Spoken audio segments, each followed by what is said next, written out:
கொழும்பில் ஒரு வீதியோரத்தில் தான் மனதை கவரும் இத்தனை விதமான ஓவியங்களும் இருக்கின்றன. யார் இந்த கலைஞர்கள்?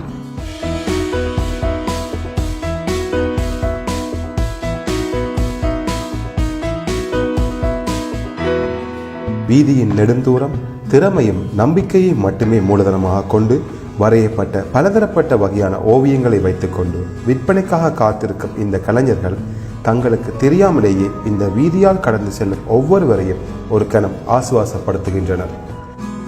எனது பெயர் மாலிங்க பெரேரா. எனக்கு இருக்கும் ஆர்வத்தாலும் தொழில் நிமித்தமாகவும் தான் நான் இதை செய்கிறேன். 2007 இருந்து நான் இந்த வீதியில் இருக்கிறேன். எனது அப்பா 2000 இருந்து இங்கு தொழில் செய்கிறார். என்னுடைய அப்பா, தம்பி மற்றும் என்னுடைய ஓவியங்களே இங்கு இருக்கின்றன.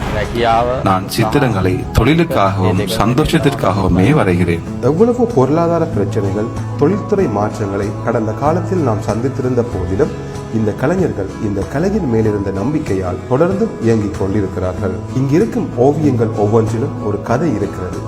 ஒவ்வொன்றிலும் ஒரு உணர்வும் பெரும் அமைதியும் இருக்கிறது. நாம் இதுவரை கலைக்கூடங்களில் மட்டுமே பார்க்க ஏதுவாயிருந்த இந்த ஓவியங்களை வீதியில் வைத்து எங்களை ஒரு கணம் ரசிக்க வைக்கும் இவர்களுக்கு இந்த சாலைகளே கேன்வாஸ், உணர்வுகளே தூரிகைகள்.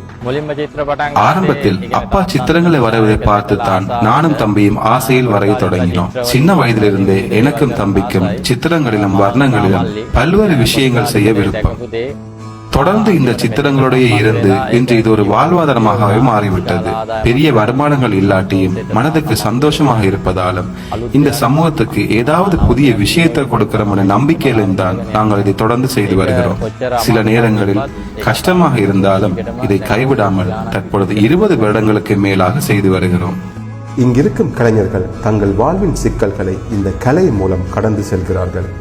வாழ்க்கையின் போராட்டங்களை இவர்கள் கலை வடிவமாக்கி சாலையின் பார்வையாளருக்கு வழங்குகிறார்கள். ஒரு ஓவியம் வரைந்து முடிக்க எவ்வளவு காலம் எடுக்கிறது என்ற கேள்விக்கு அங்கிருந்த ஒரு வயதான ஐயா சொல்லியிருந்தார், இது நேரத்தை பற்றியது அல்ல, இதை நான் ரசிக்கிறேன், நேசிக்கிறேன்.